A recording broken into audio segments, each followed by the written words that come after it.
Take a breath, step outside.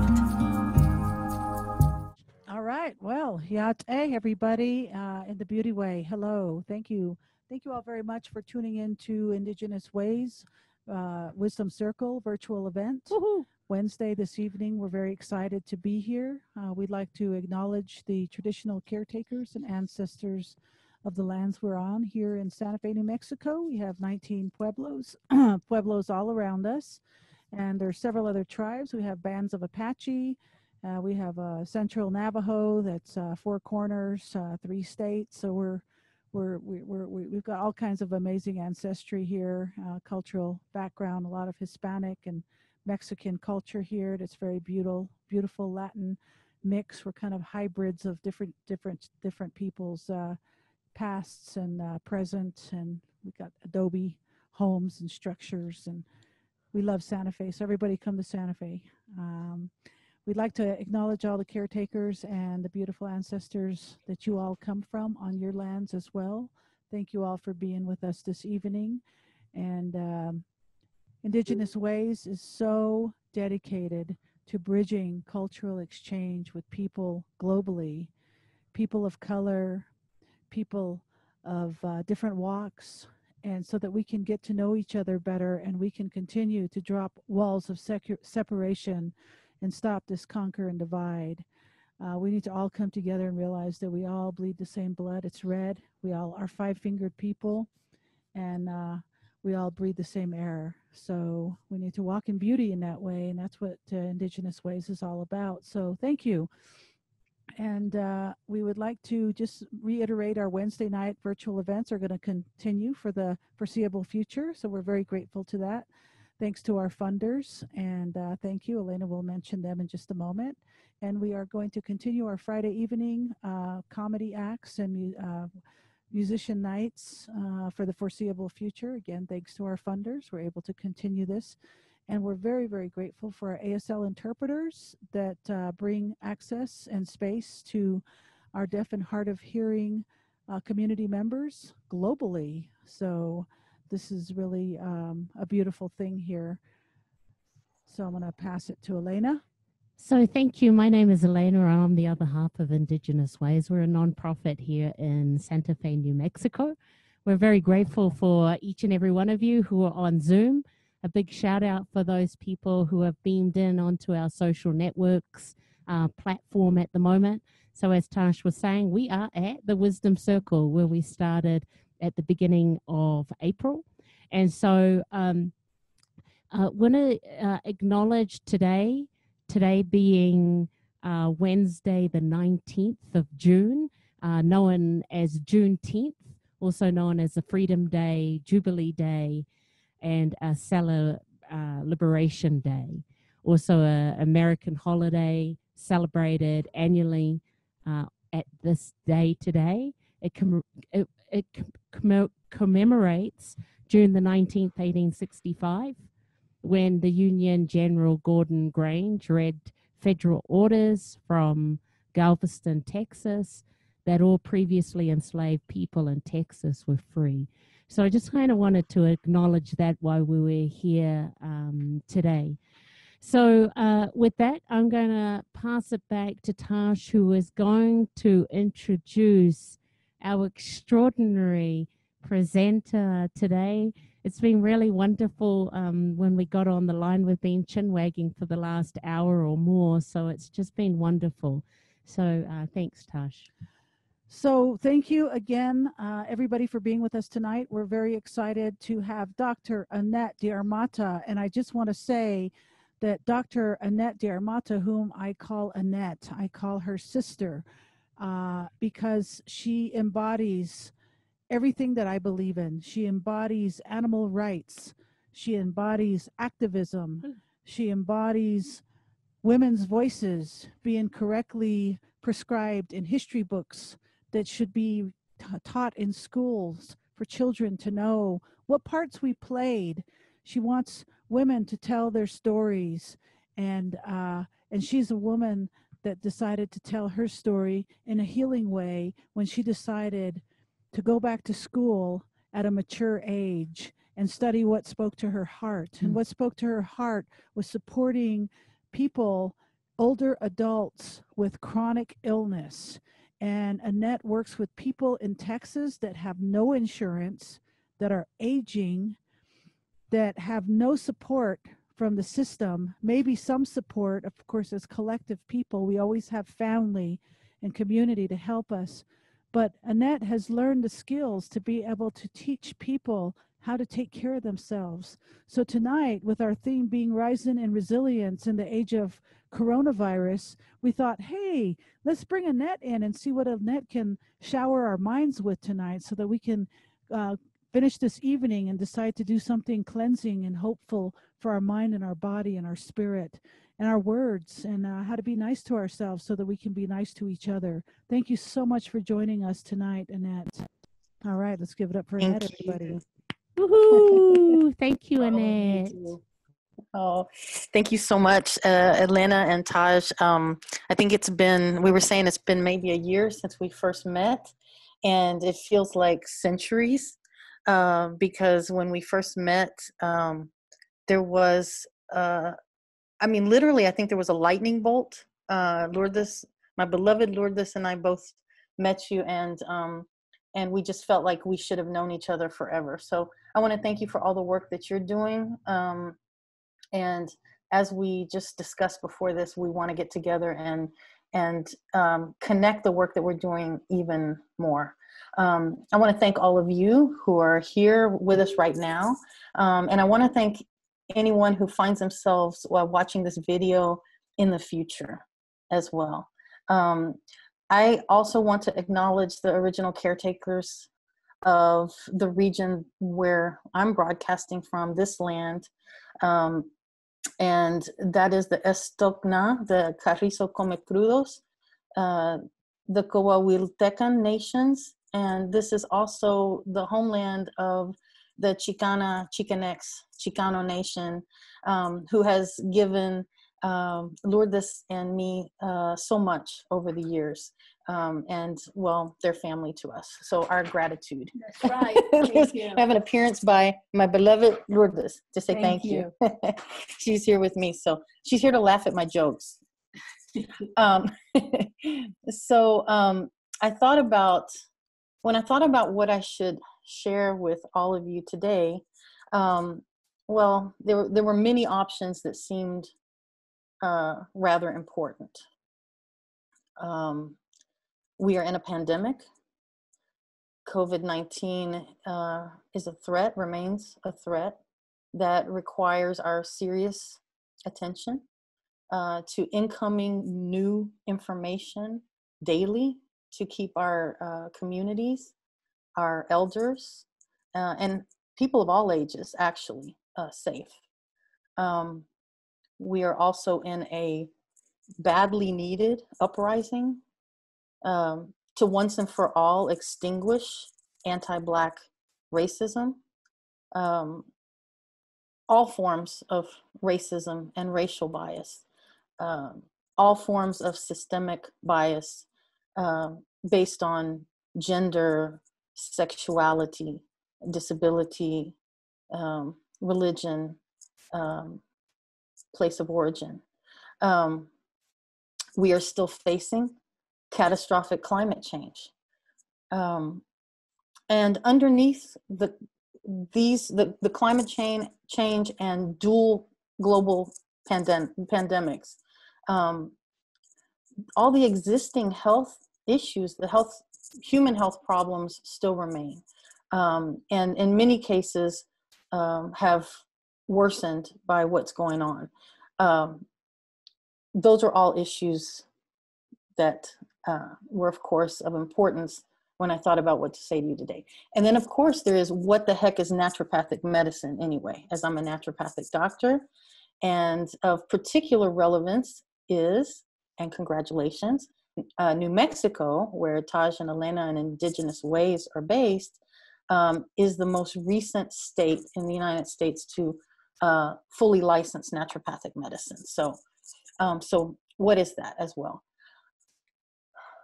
However, when Taj and Elena invited me to do this wisdom circle. That's a big responsibility, this word, wisdom. And I take it very seriously. And I have to say, I respect myself and my gifts. I know who I am. But no, and I think the more you know you don't know. And the more you know, the more the word wisdom sounds gigantic. So I find that a very big shoe to fill to say that I'm going to impart wisdom today, but I sat with it. And I thought there are many things I could say today that might be helpful to someone. There are conditions that affect my patient population that I work with every day, that have been made worse by the pandemic, and by quarantine, by the isolation. But when I'm sitting in the shadow of that word wisdom, what I think about are the people who I think of as wise, or who have given me not just their knowledge, but their wisdom. And if I had to break down what sets those people apart, it's their authenticity. Because they don't give a darn about what somebody thinks. They are at a place beyond that, and the only thing that matters is being their true selves and using themselves and their vulnerabilities to be an example, and to be an example in service of others, in service of something greater. And their life becomes a medicine story. So I don't compare myself to any of those people. But what I can do today in that spirit, of being as authentic as I can possibly be. That's what I can do. I can bring that to this encounter with you today. As someone who works and walks in the art and science of medicine. So, to begin. So, I am an adopted child. And I've never started an introduction of myself that way, ever. I was adopted as an infant, and I was raised by wolves. No. No. I was raised by a large Sicilian American family in Houston, Texas, with immigrant grandparents and great-grandparents who didn't speak English on both sides. I was lucky and very grateful to have them. And the reason I have never mentioned that in an introduction, and maybe why I think it's important to say it today, that growing up I didn't think it was an important part of my story. But now I know that it is. And the reason that I know that it is that after years and years of study of medicine, of all kinds of subjects, and things always come full circle. I am an oral historian. I was a caseworker. I work with my partner, Lourdes, who's a musician in the arts and as a human rights activist. And things always come full circle. And the thing that I come back to now is that the story, a person's story, the ability for a person to tell their story and to be listened to and to be held in high regard while telling the truth, all of the story, is, when it's all said and done, I think one of the most powerful forms of medicine that we have. And if we're able to leave with one thing from this encounter today, I hope it will be that message. Because it's a powerful medicine that all of us need.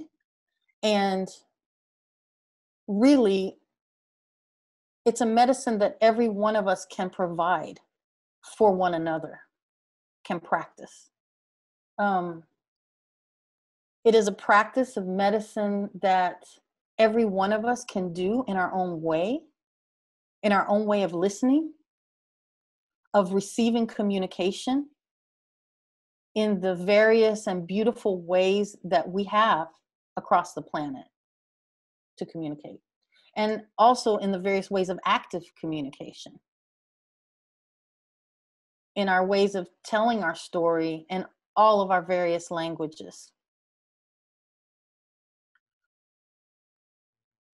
This may sound simple, but within this concept lie many challenges. Many of the issues of equity and justice, and of rectifying past and current wrongs, live within that concept. It's the starting point, that we need to listen and hold each other in high regard, and we need to tell our story, all of it, the truth. Because lies and secrets make us sick. And they continue to inform sick policies in society. We also need to work harder to be sure that every person tells their story and is listened to and held in high regard, especially the people in society who have been made invisible, especially the people who have been silenced, and especially the people who have had false narratives imprinted upon them. This practice is incredibly powerful. Back to why I mentioned, why should I mention today that I'm being adopted as part of this story? So your story, like a painting, there is always a foreground and a background. There will always be parts of the story that don't seem as important at a particular time. And at other parts of your life, they may come to the forefront or need to come to the forefront. You never have all of it in the front of your thinking mind all the time. So for me, why I never thought it was not important to say I was adopted as a child, because it seemed natural to me. I think the narrative around being adopted is sometimes negative and sensationalized. In fact, friends in the past asked, do you feel bad that you were given away? And that's how they would say it. And I never did. I never had that feeling. I felt that it happened the way it needed to happen. Not to say that other people who are adopted don't feel, they may feel different. Every circumstance is different. But that was my experience. So, okay, so why do I think it's important to say it today? Because now, coming full circle, even though I never saw it as important, or I never saw it as a negative, it's not a matter of being negative or positive. It is what formed me. it's part of who I am. And that naturally involves losses and gifts, because it is one pathway. It's not another one. It's not the pathway I would have had growing up with my biological family. So on my biological mother's side, they're Lebanese. So similar. Grandparents, great-grandparents were immigrants from Lebanon. Biological side, Welsh, Irish. So, okay, so losses. There's a lot I don't know. Obviously, loss of culture, loss of language, loss of food. For God's sake, loss of food. Let's talk about what's important here. And the loss of growing up with my sister. There are a lot of losses to be grieved in that. And also coming full circle and who I have become and what medicine, what I bring to the medicine. You take it all with you. You bring it all with you, the losses and the gifts.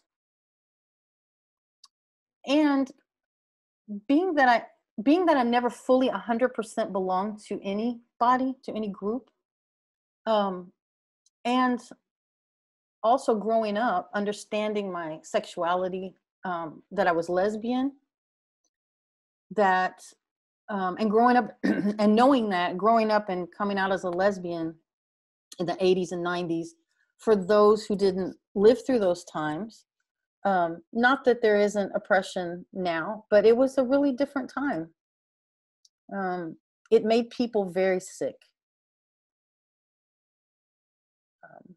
We lost a lot of beautiful people to suicide.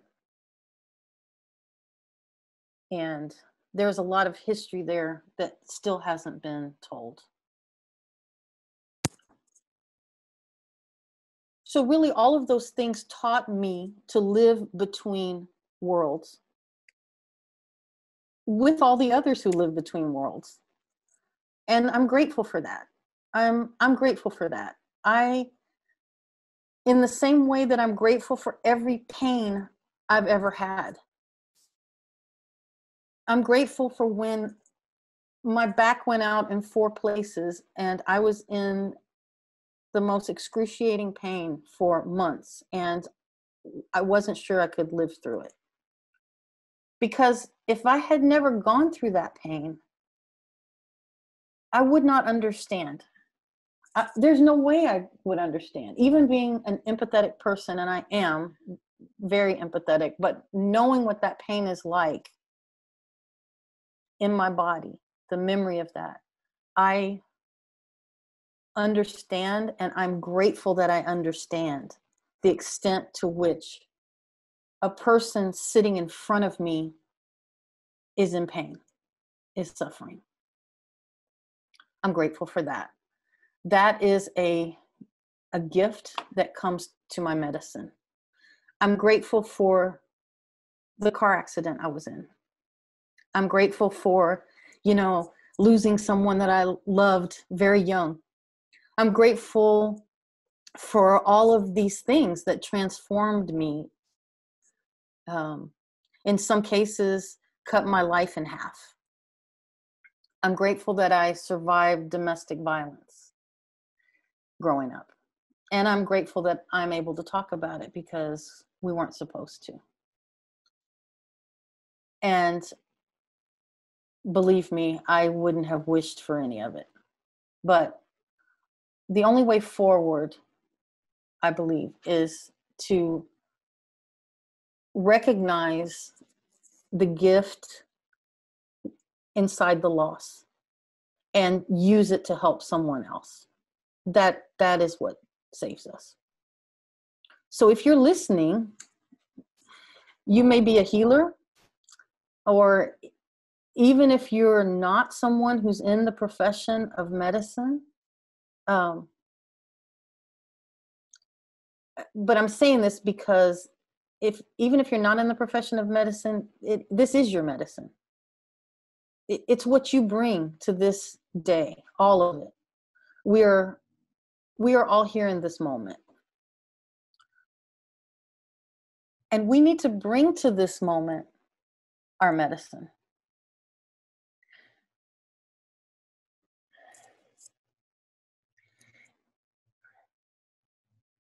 If we are going to get through this place where we're at now, right now, it's going to take every one of us. And it's going to take every one of us bringing all of our medicine to the table in an authentic way. Within that, bringing your authentic self, your medicine, your knowledge, your brokenness, and your gifts to the table. Within that is the basis of forming trust. And trust is hard won, and it's very easy to destroy, as you all know.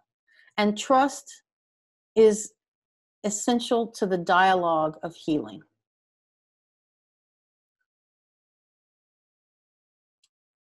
In my life as both a patient and a doctor, I can say that in my experience, the way to peel back the layers and sort through chronic illness and to get to the root cause requires working with someone that you can trust. To have a healer, a doctor, a practitioner, someone who practices the art and science of medicine to work with you, but in partnership. It's a dialogue. And this is especially important for chronic ongoing illness. In an emergency, we don't need to have a dialogue. We just want the doctor to, stitch it up, set the bone, that's okay. There's a time and a place for that type of medicine, but this in particular is about healing. It's about peeling back the layers of chronic illness. So that trust is important. Conventional medicine has tools that all people need access to. But conventional medicine has a lot of soul searching to do. Conventional medicine as a system has broken the trust of many people through a history of bias in medicine that we're now looking at, which has led to death and increased death and poorer outcomes for people of color. And also the history of experimentation and treatments on people of color without consent. The forced sterilization of Native American and Puerto Rican women. The Tuskegee Airmen experiment. The experimentation on Guatemalans in the 40s. The syphilis experiments also. Just a few. This is the time for reckoning, because ultimately the tools of medicine, all of them, including conventional medicine, belong to all of the people. I think many of us, in spite of the heavy sadness that we feel right now, feel hope for the first time in a long time. And we've had this conversation with quite a few longtime activists, that there is a little hope for the first time in a long time. Something has broken and we're not going back. Across just about every field, there is a pause to look and to start to address deeply ingrained wrongs in the wake of George Floyd's murder, which his murder contains all the other murders. It contains it. In the question, why now? What was it? This is it. This contains all the other not only the history of Black lives tortured and lost, but also Indigenous lives, trans lives. There is a reckoning happening right now. And racism within medicine, the racial bias, the bias in many forms against people with mental illness, against people who are obese, against people who are unhoused, the homeless, against women. There are outcomes that are worse because of healthcare providers' assumptions about who people are, about the level of pain they're in, about whether or not they're telling the truth. All of these things are being looked at. My colleagues have risen to the challenge to challenge the biases in naturopathic medicine as well. It will not be tolerated moving forward. There is a lot of work being done behind the scenes and in front of the scenes, but also behind the scenes. It will not be tolerated moving forward. I have hope for the first time in a long time. I hate that it came to this. We all do. We wish we could have come to this before so many were taken. We wish we could end this today, that there would be no more missing and murdered. We wish there would be not one more. And we wish it would have ended decades, 400, 500 years ago, that humans would have never treated each other this way. But here we are in this moment. And we bring all our medicine to the table, to this moment. I want to talk a little bit about naturopathic medicine, because that's the field I'm in. And because, as I said, New Mexico is the latest state. About half of the states have now licensed naturopathic medicine. So yay for New Mexico. I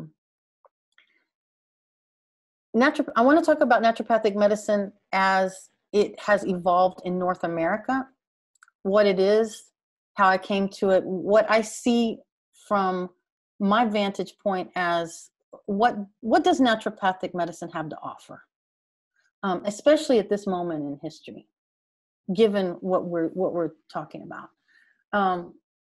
So I wanted to begin at the end. So really, we're done here. You can just keep scrolling. Carry on. I'm just kidding. See, that's where Lourdes laughs at my jokes. That's the cue to laugh. No, please stay, actually, if you're able, because I definitely want to leave enough time toward the end to see and hear those of you on Zoom, and also to have a conversation with those of you who are live on social media. So for those who, many people have never heard of naturopathic medicine. So the words naturopathic medicine, okay, medicine, that's clear enough. And naturo, obviously related to nature. And then the end of the word pathic comes from the Greek pathos, meaning suffering or disease. And so it is medicine informed by nature to treat suffering. Naturopathic medicine doesn't replace any other type of medicine that's in existence. It's a bridge.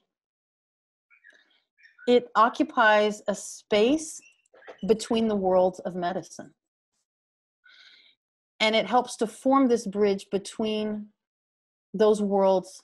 And I'm talking about as it stands today, modern naturopathic medicine. The curriculum, the evolving scope of practice across the US and Canada. For now, we don't have an equivalent in other countries yet. In its highest expression, naturopathic medicine listens, translates, advocates and integrates the best tools available safely and effectively for each person to optimize their health. Where I see that we serve best, we serve in many capacities, but where I see we serve best, and in the context of what I'm talking about now, is how to combine natural medicines with drugs and surgery when needed, and being the person who can help advocate and facilitate that. It would be nice if we didn't need drugs or surgery ever, but there is a place for, I don't know about everything, but there's a place for most things. And some of it is life-saving, and some of it buys us time to get back into balance or to adapt to a new reality. Now, we have damaged the environment and we have traumatized generations of people.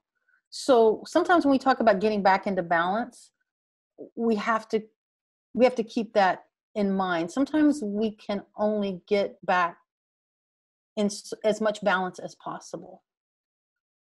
Meet each other where we're at, meet ourselves where we're at. And the rest of that equation is becoming resilient. It's evolving and learning to live with adversity. And that is something that the people who I spoke of earlier, who have been invisibilized and silenced and oppressed, are still here because of adapting to adversity and being incredibly resilient. Not to glorify those hardships, and we want to change them. So ironically, because of that lost trust with conventional medicine, a lot of what I find myself doing on this bridge, particularly in working with elders and with people with multiple chronic conditions, is convincing people who are adamant that they are never going to set foot in a hospital, that they are not having that imaging done, that they are not going to see the cardiologist, that they are not going to have that blood test, they are never going to check to see if there's blood in the stool, their bowel movements, they're not going to have a necessary surgery. And I find myself in that place of convincing people to make use of those tools that can be life-saving if that's what's needed at that moment. In particular, many of the labs can give us information. And from there, we can come up with an integrative plan. We integrate medications and natural treatments as necessary. Sometimes we're able to reduce or eliminate medications, and sometimes we can't. And in some cases, if the body is just not producing something, there are cases where there are medications that are just needed. So that's what part of forming those integrative plans is about.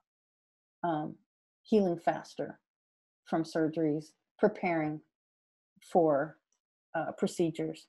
I think that what needs to move to the forefront of naturopathic medicine is, in terms of what I talked about earlier, in our place in this in between these two worlds in this particular moment, is I think we have to fight for a new system where we can bring not just Medicare for all. Yes, we should get the insurance companies out of the equation, but it's also about bringing all the tools of medicine to the table. And that includes our traditional medicine. That includes our traditional healers. That includes that entire rich body of knowledge of indigenous and heritage medicines from all over the globe that has been undervalued by conventional systems and displaced. That includes all of our medicine, and then making that available to all people. Can't be available to just a few. And as a naturopathic doctor, there's a unique space. It's not in competition with any other medicine. It's of being able to bridge some of these gaps as we create this new world. We have principles of naturopathic medicine. There's a lot I could tell you to describe it, but I'm not going to. I'm going to actually, I'm going to send Elena some links to, for more information, and also about our, some links to some resources that you can use for free, and for your, like, some health resources. And also we have a naturopathic physicians of color group that is having many live conversations, and I would highly recommend checking that out. So I'll have that all in the links. But what I think is more defining of what we do is what we call our therapeutic order. So the order that we're going to approach the case. So with this larger toolbox of remedies, so being able to prescribe and being able to use natural treatments and medical devices and so forth, IV therapies, our approach is always to use the least toxic but most effective intervention available. And I think that there's a lot in that sentence. I think this is a powerful approach, and it can be applied not only to individual health, but also to policies and society.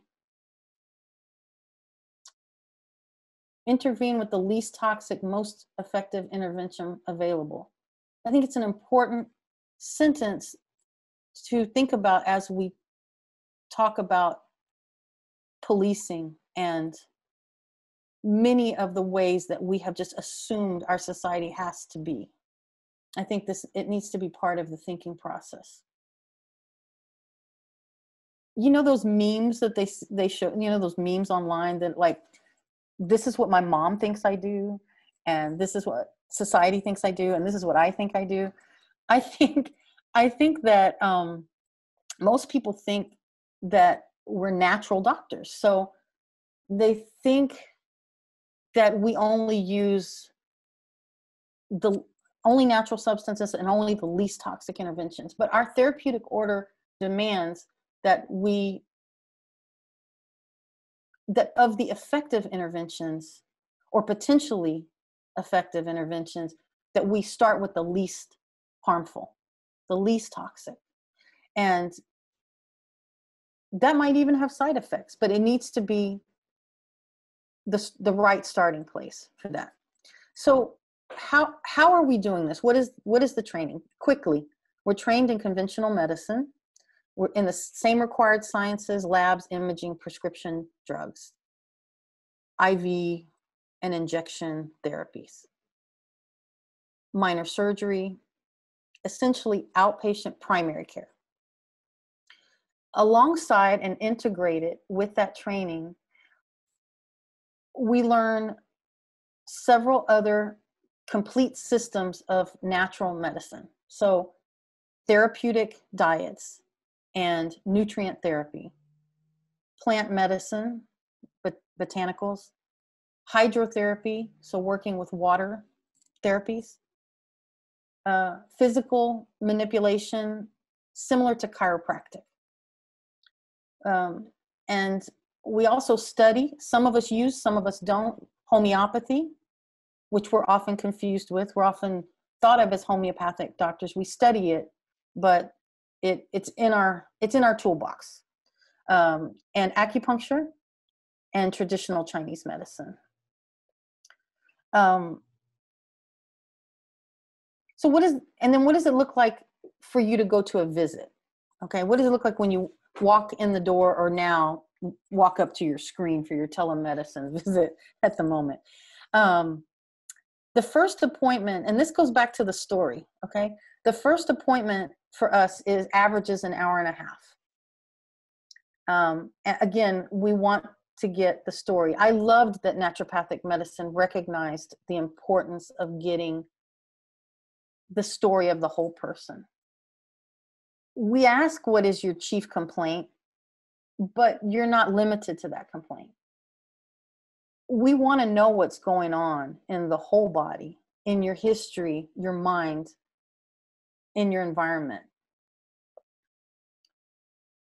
If we don't, you end up chasing that down the line. You can catch something connected from the very beginning. We run the same standard tests, the same as any primary care office. If necessary, we also run other types of tests, comprehensive stool exams. We love to talk about your bowel movements. We love that. We have a heavier focus on digestion and on the gastrointestinal system. So I see older adults. The way this works in real life, I ask the patient to bring me 2 bags. And the one bag is the prescription, all of their prescription drugs. And the other bag is all the natural substances they are taking, everything. In the prescription drug bag, inevitably, I find drugs prescribed by multiple doctors or specialists who don't have time in the system to talk to each other. So there can be dangerous confusion about interactions unless there's somebody to take the time to sort it out and talk to the person. In the natural bag, of course, some people are taking their remedies because they have their traditional medicine. And others have had to rely on hearsay, internet, a neighbor, what worked for somebody else. And rarely do people feel comfortable telling. I think I'm frozen. Is everything frozen? No, okay. Are we okay, Elena? Yeah, you're good, mate. Okay, so it looked frozen for a second. So rarely do people feel comfortable telling their conventional doctor. This is important. They don't tell their conventional doctor that they're even taking this whole other bag of medicines. So I'm often the first person to know this is happening. Other naturopathic doctors as well.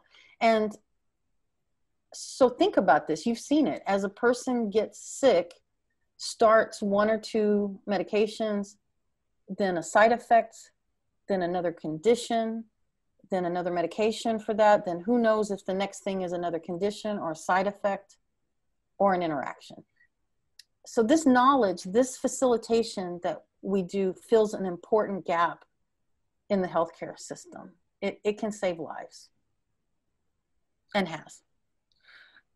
Do we need healthcare for all? Absolutely. But we also need to talk about what healthcare needs to look like in this new world that we're going to build. I envision a system that treasures our traditional healers, our keepers of indigenous and heritage medicines. Because we all have a piece of this elephant. I envision a system that makes the best of modern science and technology available and accessible in the service of all people, all life, health, and development, rather than the service of policing, jailing, militarization, mining, pipelines, and war. I envision naturopathic doctors serving a vital role in that new system.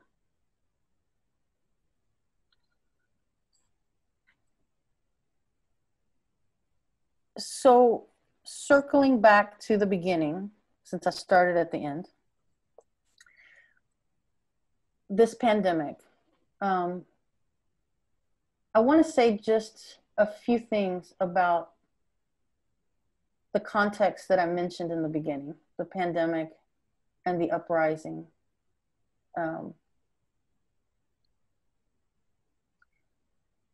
So COVID-19, I'm not going to talk about COVID-19, but I want to say a couple of things that I feel like I don't feel like are heard enough, and I want to say it. This is not the flu. We're discovering daily that there are different aspects of this virus and the damage it does to the body, to organs, to various organs, to blood vessels. If you hear nothing else from me today about this, please hear this. If 2 or more people get together, now that we're opening things up, if 2 or more people get together and you have not previously been quarantined together, they're not part of your social bubble, you need to wear a face covering, both of you, all of you, covering nose and mouth, especially indoors. Cloth masks, there's no need to argue about masks. Cloth masks are easy to make, accessible, and they're easy to wash with soap and water and to reuse them. The simplest form that we have right now of risk reduction is for everybody, keep it simple. Everybody keep their droplets to themselves, okay? So not just from coughing or sneezing, but also from breathing, talking, singing. If you're wearing a face covering and the other person isn't, that's not good enough. I want to make that point clear. And yes to all the other hand washing, surface cleaning, and distancing recommendations that you've heard over and over, but please hear me on the face coverings for now. Until we have more information about this virus and the long-term effects, until we have better treatments, this is one of our best and most accessible forms of risk reduction. And then the uprising, this badly needed uprising. I love the sign for uprising. Beautiful. We not only must we extinguish anti-Black racism, all forms of racism, and bias in our medical system. It is a public health emergency, just like COVID-19. But also, I just want to add that it will take each one of us taking a hard look at our own selves. What biases remain? Even if you've done a lot of work, what biases remain? And challenging like never before our immediate environments in order to make this enormous change and bringing all of our medicine to the table. We're still facing also catastrophic climate change, and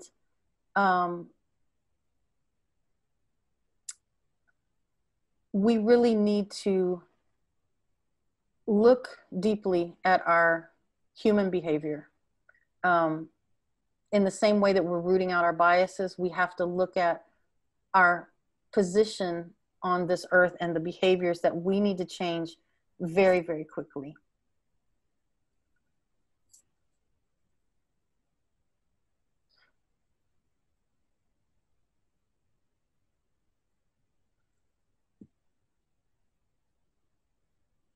I am so grateful that for whatever reason we met Elena and Taj, that they have this work going on with IndigenousWays and the work that they're doing, bringing supplies up to the mountain, to the Navajo Nation, and the beautiful work through their music.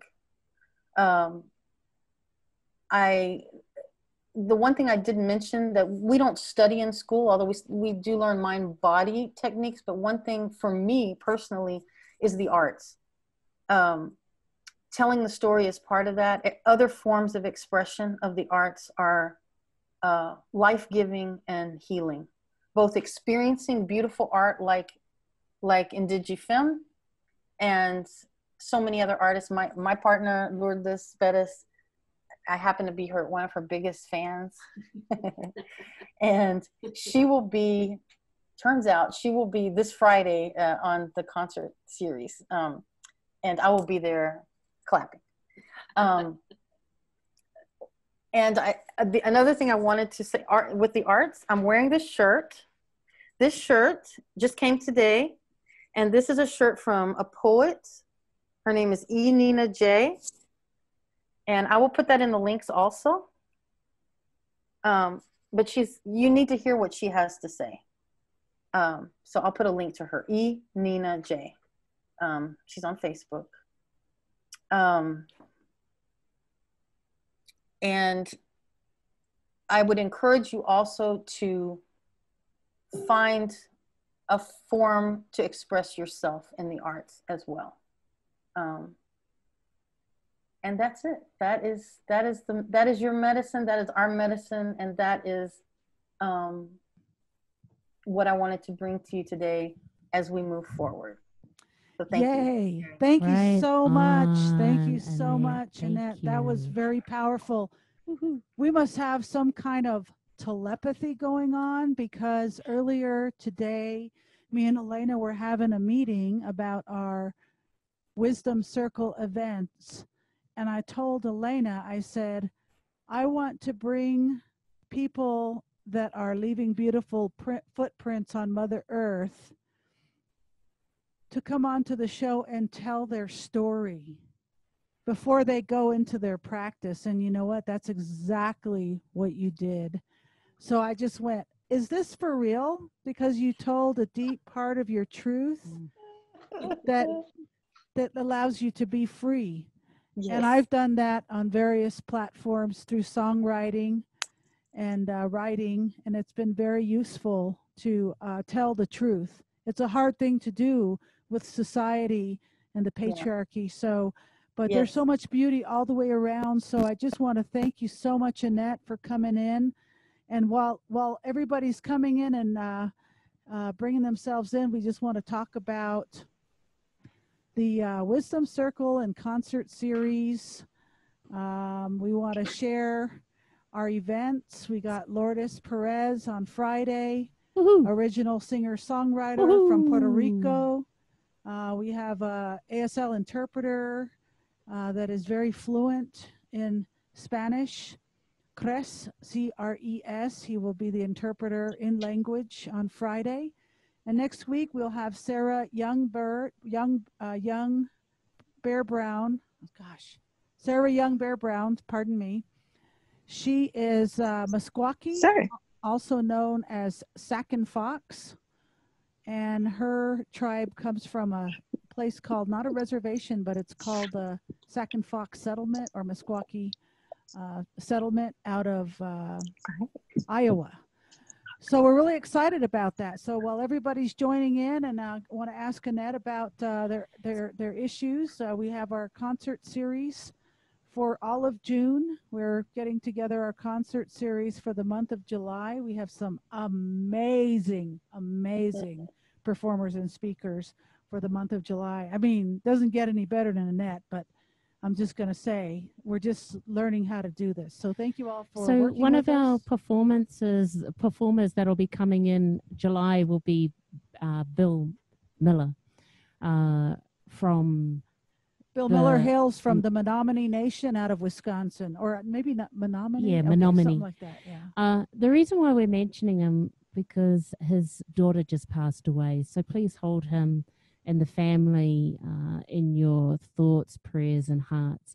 But if you want to find out what's going on, we've only got a few more till the end of June, but go to IndigenousWays.org virtual events. These are all our electronic sites, so please like us if you want to maintain or be on our newsletter, go to the website and just follow that. If you want to donate and support the artists, the presenters for Wednesday or Friday events, or our ASL interpreters, we've got Venmo, PayPal. There's a donate button on our website. There's also a postal address for those people who are more into the snail mail. What's also happening, as Annette mentioned, we did a run to the Navajo Nation, taking relief supplies and food to Black Mountain, which is a very remote area there. We're going to be doing that again on the 23rd, and that picture down the bottom is currently our garage. I want to thank everyone. At this moment, we've raised over $5,000 to make that happen with all the foods and supplies that we'll be taking up on Tuesday, but it's all recorded. But it also takes a community.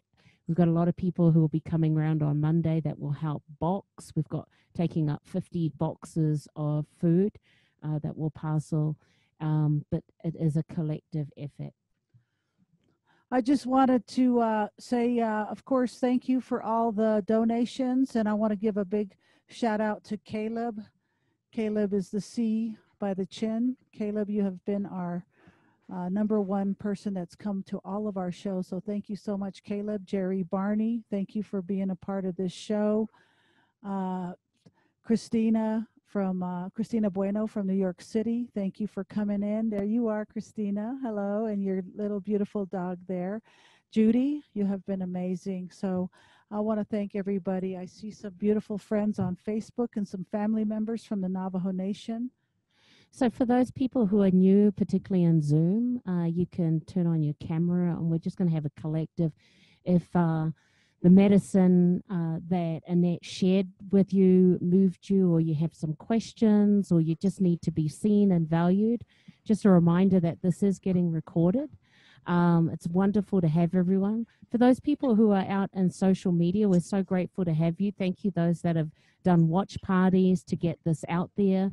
If you want to just put a question in the chat box and we can share that here.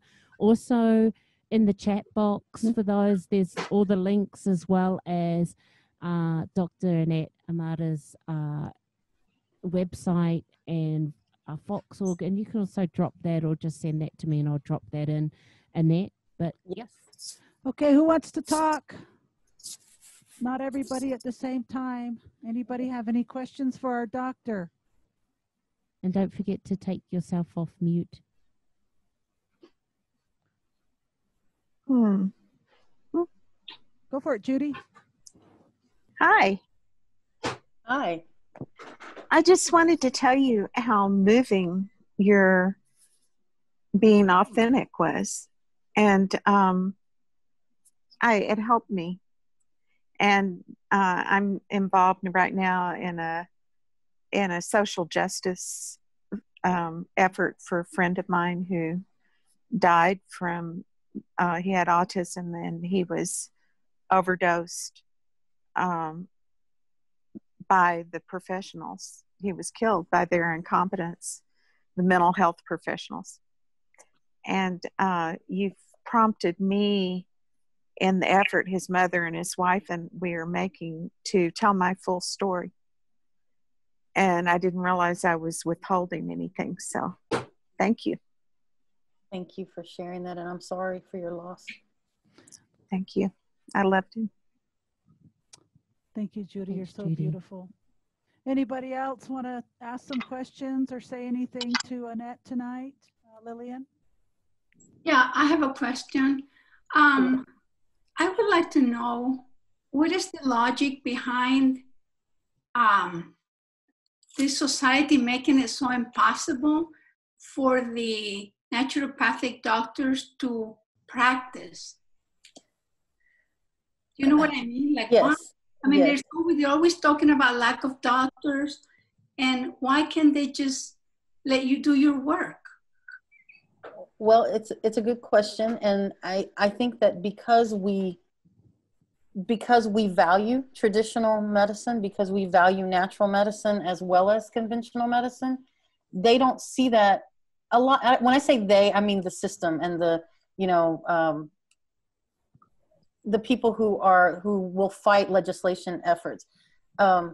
They see that as, they don't value traditional medicine. So they think that that is not sound medicine. They think people will be harmed, so forth and so on. It's the same reason they don't want anybody to practice traditional medicine. So they don't see this, what I'm raising, that it is actually, people use these medicines. They're going to use their medicines anyway. You know, from their standpoint, they're going to use them anyway. And if you don't want to hear about it and you're not trained in any way in that language, then we are, and we want to fill that role. And quite frankly, I think that makes us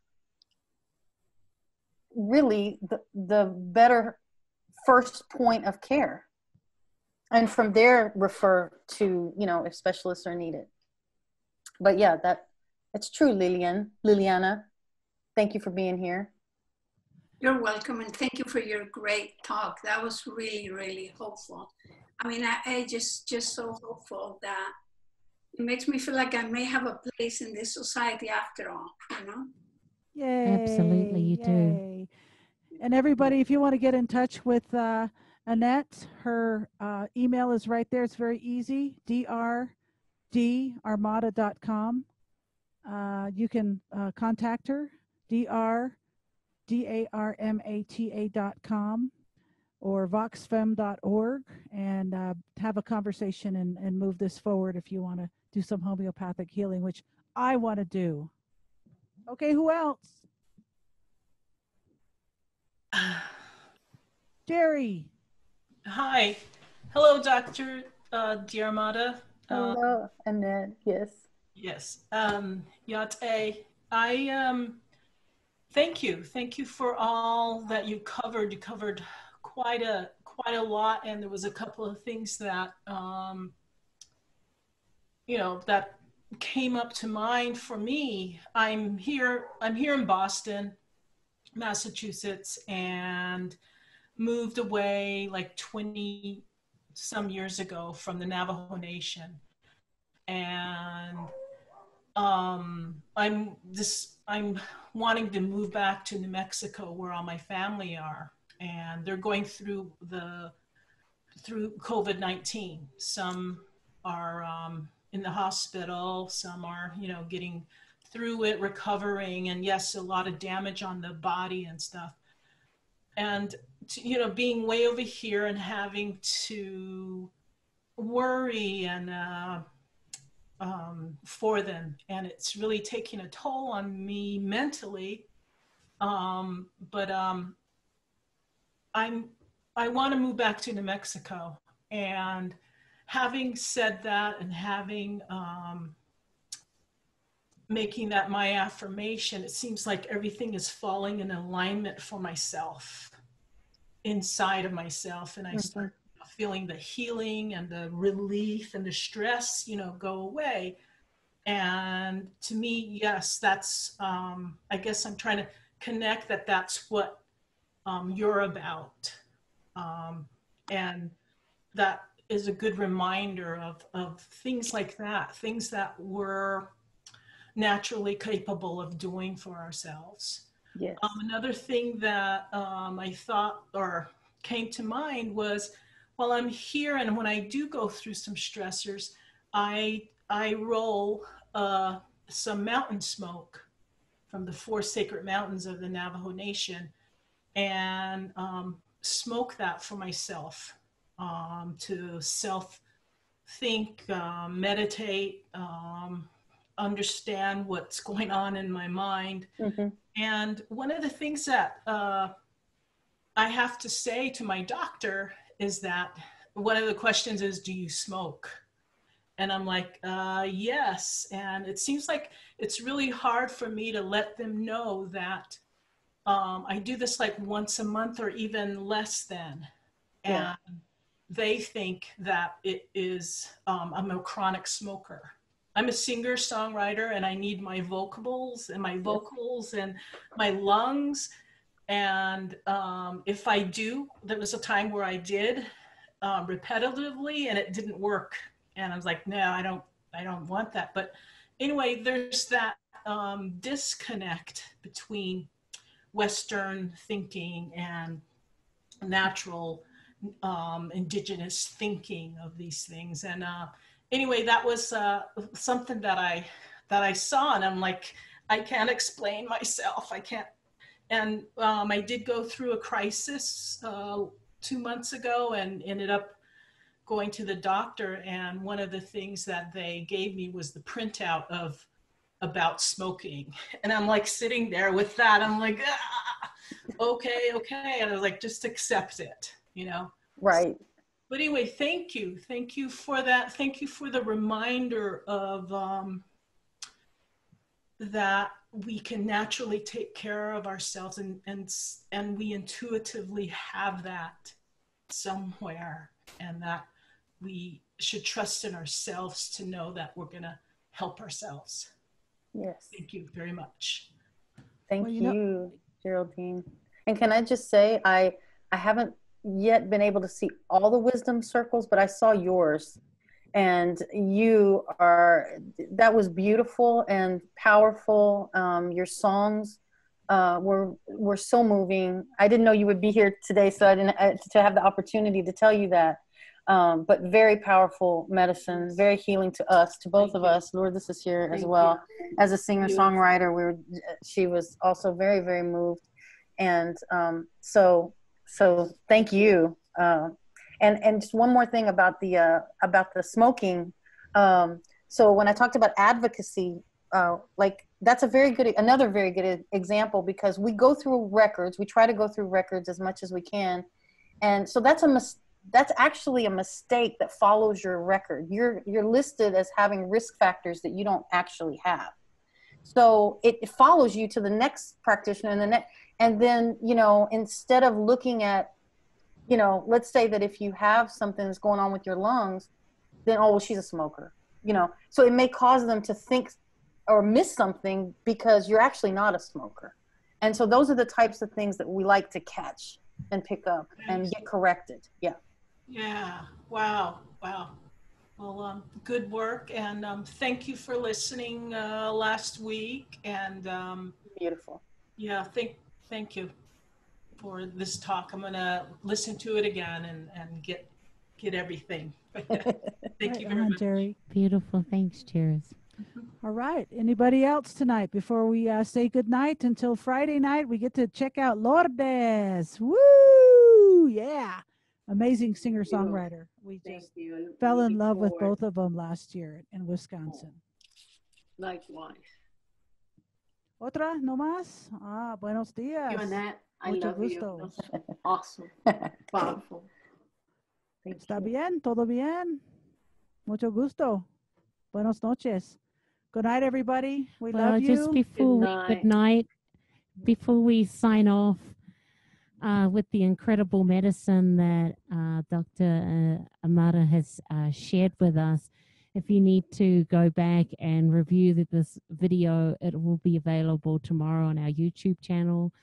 And then we've got, since the beginning of April, Fridays and Wednesdays, being the Wisdom Circle, we've got this amazing collection of wisdoms that people have shared. So be sure to check that out, and also share what you heard tonight with your peeps, please.